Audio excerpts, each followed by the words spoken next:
নিন্দা করো চর্চা ছেড়ে দাও রে মন, এ দেহ পবিত্র হতে নামের প্রয়োজন।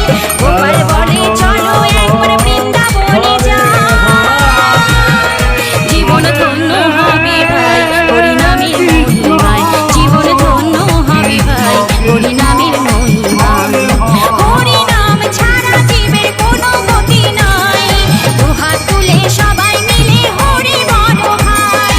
হরি নাম ছাড়া জীবের কোনো গতি নাই, দুহাত তুলে সবাই মিলে হরি বলো ভাই। জীবন ধন্য হবে ভাই হরি নামের মহিমায়, জীবন ধন্য হবে ভাই হরি নামের মহিমায়, জীবন ধন্য হবে ভাই হরি নামের